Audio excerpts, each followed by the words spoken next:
E eu vejo também que o Brasil, para as próximas décadas, vai ter desafios que não existiam no passado, né?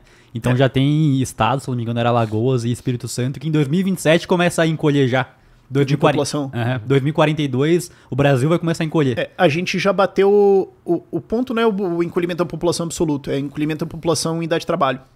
Já bateu no topo. Então eu não sei precisamente agora se assim já está encolhendo, mas o ponto é, não vai mais crescer significativamente.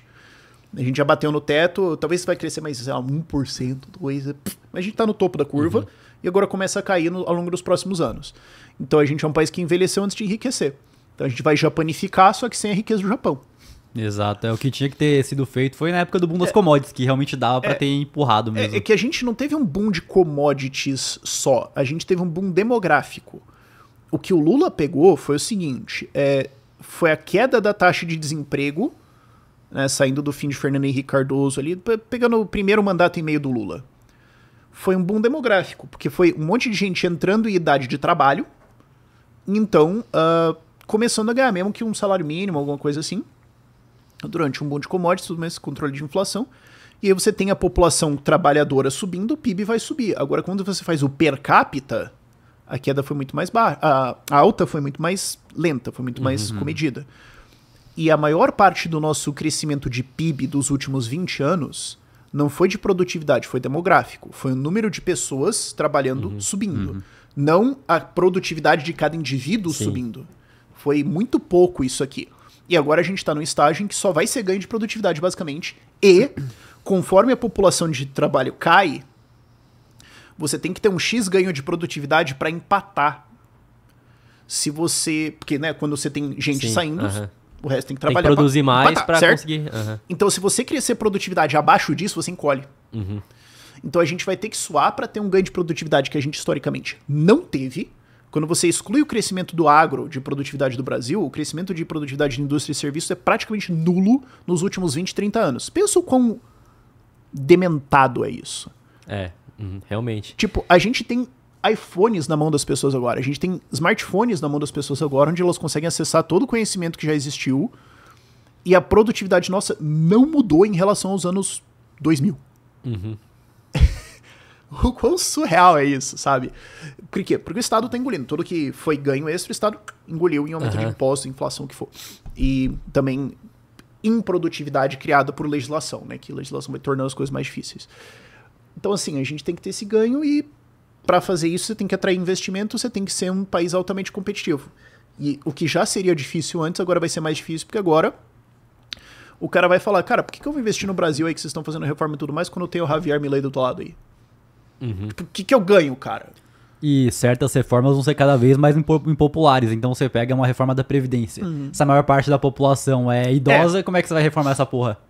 Eventualmente fica mais difícil. Então você tem que fazer logo. Né? É duro, mas quanto mais tarde você fizer, pior ainda, né? Então, essa é a nossa situação. E o que volta pro que eu falei da discussão da legitimidade, né, cara? Se as pessoas não entendem isso, assim, as pessoas estarão dispostas... Porque você pode cair nessa armadilha e falar assim, não, mas não vai acontecer porque, cara, aconteceu na Argentina. Então, assim, é possível explicar para as pessoas. É possível falar assim, nós vamos fazer uma reforma da Previdência que pode ser aí um pouco mais dura para quem está se aposentando e tudo mais, mas a gente tem que lembrar que os seus netos vão ter que ter um país também. E se o país enriquecer também, os seus filhos e os seus netos vão ganhar muito mais dinheiro e também vão ter condição de ajudar você, né, por mais que a Previdência não seja um sonho, até porque não vai ser. Se a gente tem um país mais rico, né, as gerações futuras podem ajudar você aí aposentado também, né? Pô, vamos tentar ver alguma forma aqui. Só que, cara, tem que ser muitas pessoas explicando isso com dedicação, com foco, ao longo de vários anos, de uma forma que as pessoas entendem. E o que eu lamento é que, assim, eu tento fazer isso, mas, pô, eu sou só um e eu tô voltando a fazer isso agora, só em 2025, né? O que eu lamento é que daí você vê a direita, e eu falei isso nas manifestações passadas da direita. Você vê as manifestações da direita e você fala, pô, eles estão falando contra o quê? Contra a corrupção? Não, eles estão falando de, pô, anistia. Que, ok, beleza, é uma pauta legítima. Beleza, o que foi feito com a galera lá do 8 de janeiro foi totalmente desproporcional. Agora, cara, o cara que tá pegando o segundo ônibus pra trabalho dele agora, tá se fudendo, meu irmão. Entendeu? O cara que tá lá no interior trabalhando, ferrado, lá no interior do Nordeste e tudo mais, e tá falando, não, pode ser até que foi uma injustiça com o pessoal, legal, mas assim, cara, eu planto cacto pra comer, e aí? O que você tem pra mim? Vocês estão fazendo manifestação só pra falar disso? Bom, então claramente vocês não estão interessados em mim. Aí quando o Lula fala que o meu filho vai fazer o doutorado, sei lá, pelo menos eu posso talvez não acreditar que ele vai entregar exatamente isso, mas eu sei quem tá se importando comigo e quem não tá. E me preocupa que a direita não tá preocupada com isso, não tá demonstrando isso. Exato, não quer realmente fazer a população lutar por uma causa, né? E aí parece elitista. Aí quando a esquerda vem e fala, vocês são um bando de elitista, encaixa. Fazer o quê? E o rombo do INSS, que tava em pauta e até que bastante durante uma semana e depois sumiu. O que você vê sobre? É que toda manchete uma hora cansa, né, bicho? Pô, uma manchete durar 3 dias já é do caralho, né? Saiu uma pesquisa recentemente que acho que foi 4-1 da população acha que foi o Lula e não o Bolsonaro. Acho que assim, 8% acha que foi o Bolsonaro, o que é selvagem. Como? O Bolsonaro organizou um esquema de corrupção pra desviar dinheiro pra sindicato de esquerda. Tipo. Que? Tá bom, né? Se acredita nisso, tá certo você. Errado quem deu alta, né? Mas acho que uns 30% acho que foi o Lula, beleza. E é mais um esquema de corrupção. E esse foi duro porque é roubar velhinho, né? Isso é uma conversa que eu tive já com o pessoal da Lava Jato, porque eu conheço eles pessoalmente. Você fala, cara, é duro se explicar pra população que o Lula, que o PT roubou, né, de X bilhões, de 5% de contrato da Petrobras, de não sei o quê, de sonda na Sete Brasil, do... Que o cara não vê que impacta alguma coisa na vida dele, né? Que? Assim, descontaram do teu avô, 50 pila. Porra, todo mundo entende isso. É muito... É muito... Cara, é difícil imaginar uma coisa mais filho da puta do que isso, né? Sendo que a maioria dos idosos já depende ou de assistência da família, ou de doação, ou de continuar trabalhando ainda cara, pra sobreviver. É difícil imaginar um público mais... Entendeu? Tipo... Mais... Você consegue imaginar algum tipo de roubo mais canalha, mais sujo do que esse? Tipo assim, roubar merenda, tipo, roubar algo das crianças só, se for, né? Tipo, desvio em remédio pra AIDS, tipo, sei lá, uma parada assim. Teria que ser um negócio, tipo assim, desvio em cadeira de roda, mas tipo assim, não é um mercado grande o suficiente pra você desviar bilhões, entendeu? E foi horrível, ainda está se traduzindo em rejeição do Lula, ainda está sendo precificado. Quando saírem as investigações vai ficar mais feio ainda, que é por isso que não quer que se investigue, né? Por isso que o Lula fala, nós vamos investigar. Sim, nós vamos investigar a gente. Lógico. Por isso que eles não querem fazer CPI agora, que pelo jeito vai ter, o PT tentou tomar conta, mas vamos ver o que vai acontecer, vai ser um puta circo isso aí. E assim, cara, a certeza é que nós vamos ver mais um, né? Vai ter mais alguma outra coisa. Vai ter mais alguma outra e outra, cara, ainda tem 1 ano e meio, bicho. Ainda vai sair outra coisa, ficou feio. Mas é o que eu esperado. O problema, cara, é que é o seguinte, combate à corrupção é uma pauta de rico. Como eu falei lá atrás, a campanha do Lula em 2022 foi a maior operação de desinformação, talvez, desde a redemocratização do Brasil, eu acho. Talvez rivaliza com o que o PT fez com tirar a Marina em 2014, quem lembra, lembra. Mas a própria Marina esqueceu e perdoou, né? Por isso que eu perdi o respeito por ela.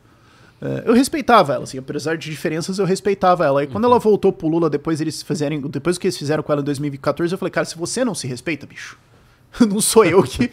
Entendeu? Agora,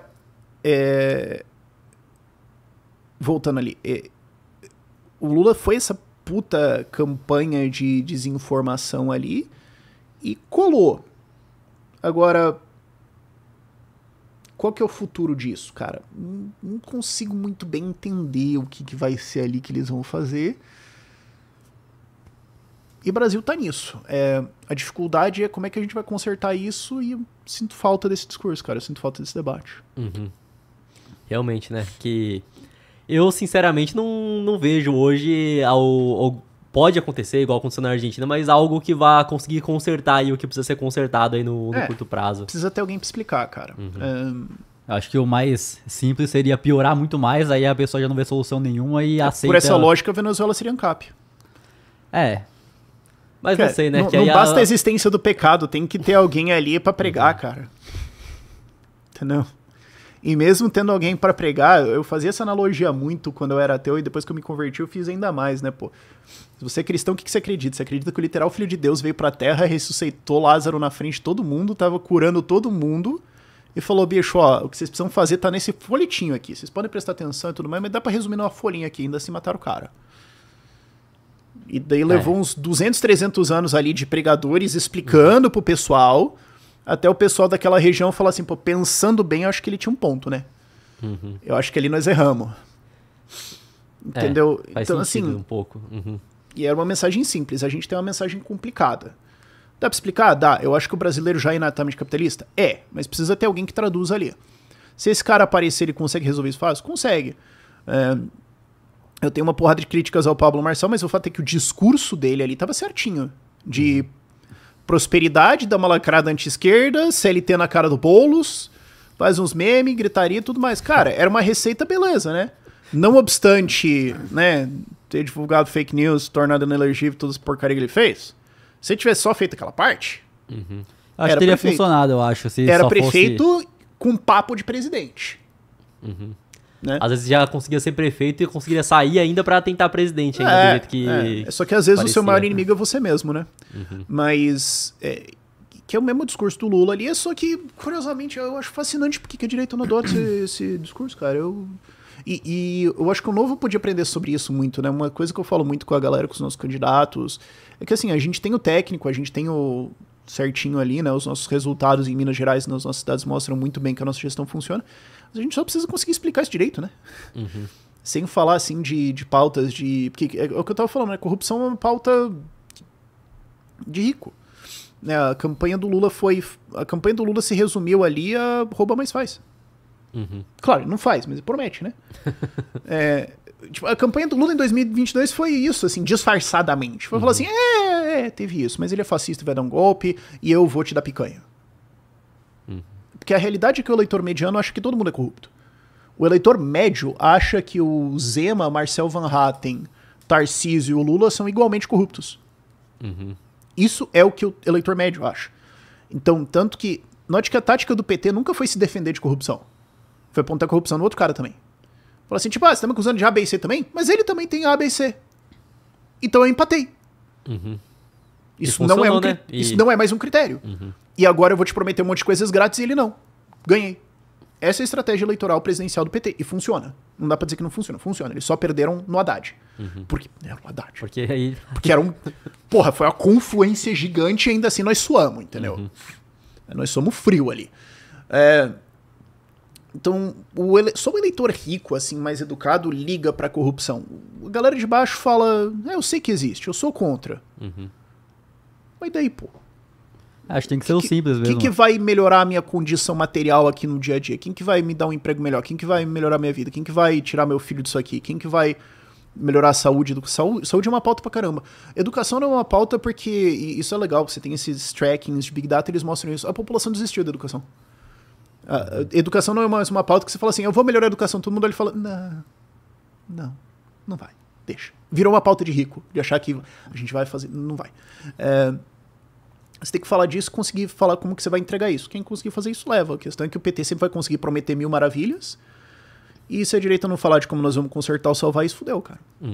E para você que quer comprar criptomoedas ou investir no exterior, a parceira aqui do podcast é a Quantifury, corretora internacional 100% taxa zero, e fazendo seu primeiro investimento equivalente a $50, você ainda ganha uma recompensa em Bitcoin. É só escanear o QR Code que tá aqui na tela ou clicar no link da descrição.